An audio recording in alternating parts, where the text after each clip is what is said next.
កំពុងត្រូវការសាច់ប្រាក់បន្ទាន់ដែលមានការប្រាក់ទាបហើយមិនចាំបាច់រៀបចំឯកសារស្មុគស្មាញមែនទេកុំបារម្ភតាម AC Super App លោកអ្នកអាចស្នើប្រាក់កម្ចីបានយ៉ាងងាយនិងឆាប់រហ័សដោយគ្រាន់តែដាក់ប្រាក់បៀវត្សជាការធានាតែប៉ុណ្ណោះ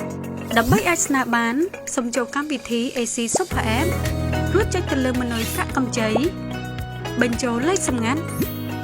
ចុចទៅលើម៉ឺនុយឥណទានតាមប្រព័ន្ធ Digital រួចជ្រើសរើសមុខងារឥណទានប្រាក់បៀវត្សហើយចុចយកប្រភេទឥណទានប្រាក់បៀវត្សបញ្ចូលចំនួនទឹកប្រាក់ដែលលោកអ្នកត្រូវការបន្ទាប់មកកំណត់រយៈពេលកម្ចីរួចចុចបន្ទាប់ចំពោះគណនីទទួលប្រាក់កម្ចីប្រព័ន្ធនឹងបង្កើតឬចាប់យកគណនីណាមួយដោយស្វ័យប្រវត្តិទៅតាមលក្ខខណ្ឌរបស់ធនាគារហើយជ្រើសរើសថ្ងៃសងប្រាក់សូមចុចអាននិងយកព្រមតាមលក្ខខណ្ឌបើកគណនីចុចអាននិងយកព្រមតាមលក្ខខណ្ឌឥណទានបន្ទាប់មកចុចយកព្រមហើយចុចយកព្រមនៅធានាអះអាង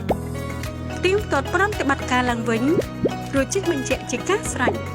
ទឹកប្រាក់នឹងចូលក្នុងគណនីរបស់លោកអ្នកដោយស្វ័យប្រវត្តិសូមអរគុណ